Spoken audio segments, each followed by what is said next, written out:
All right, so welcome to another fun little run through for how to get more money in your business through Facebook ads. So these are three strategies that I love to use to help improve your overall performance. I use these three strategies on almost every single brand that I use, and I kind of rotate through them, and it depends on the brand, it depends on the creative, but ultimately these tend to do really well for me. So kind of to walk you through a little bit, you can see here this isn't simply a Advantage Plus campaign. This one is a custom built, but it's optimized. I call it Dynamic Madness because it's optimized at the budget level, at the campaign level. And within it, there's about anywhere from 20 to 40 creatives running at any time, and they're all driving results. And then down here is kind of more of when I'm running sales or when I want to test specific campaigns or test new audiences, test new creatives in an isolated environment. So it kind of gives me more of a testing ground. So simply enough, Advantage Plus, if you're familiar, it's really easy to set up. Essentially, you kind of go right down in and you can see the exact, you can see 1, 2, 3, 4, 5 different creatives here. And you can actually optimize more at the creative level than at worrying about audiences and any of that other stuff. So this one, interestingly enough, varies. Right now, it's performing really well.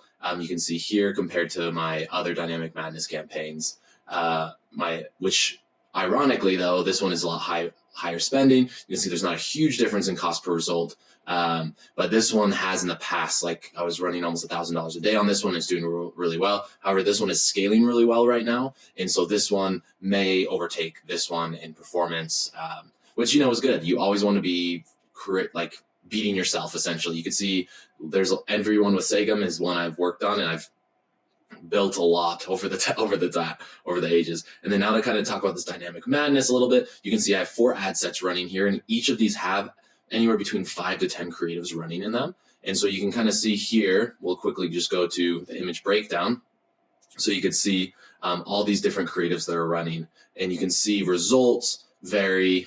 You can see there's some leaders here, but there's still some other ones that are driving results at a fairly, this might take a minute to load, so sorry for the slowness there. But generally you can see some low cost per results, even though it may be, high. Sometimes you get some high ones, but overall, I found it pretty successful. And anytime I do find that,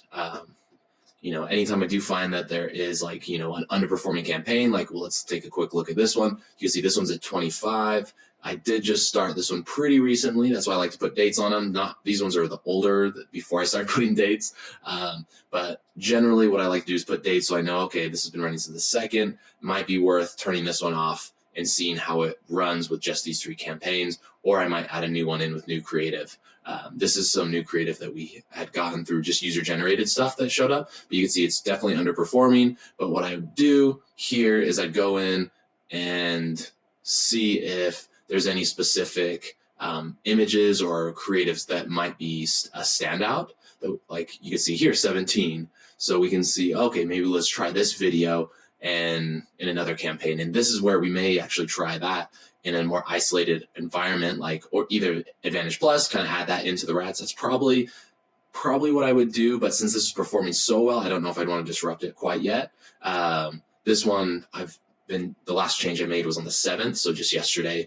And then Advantage Audience Labs. So this is where you could create a new one. Like you could see in the past, I've done retargeting. I've highlighted mostly, Black Friday, Thanksgiving, Christmas, and then some other launches and stuff for the brand.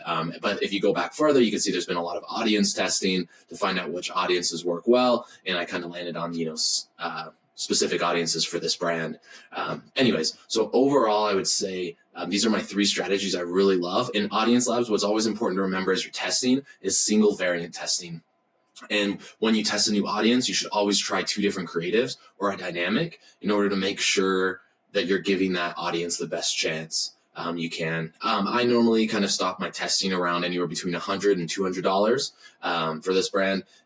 Just kind of gives you enough data, I found, that I can make a conclusive, I don't waste too much of their money on testing stuff that's not working. And I can sometimes even I have scaled to a couple $100 a day within Audience Labs campaigns that were performing well, because this has in the past performed really well as well. And so I kind of alternate between these three strategies, and they've really helped me grow Facebook on quite a few different platforms, quite a few different clients, and quite a few different environments too. So quite a few different markets, man. I can't talk right now. Anyways, so these are strategies I found work for my clients, and I would love, if you want to test them on yours or have any questions, feel free to reach out to, maybe we can talk and work through some of these strategies and how they might work with your brand, or how you could use them to help other clients. So anyways, hopefully this was helpful, and this has been a game changer for me through these three different strategies. And I'm always testing new strategies to see if I can find any. So let me know if you have some that are killer for you. I'd love to learn. Anyways, have a good one.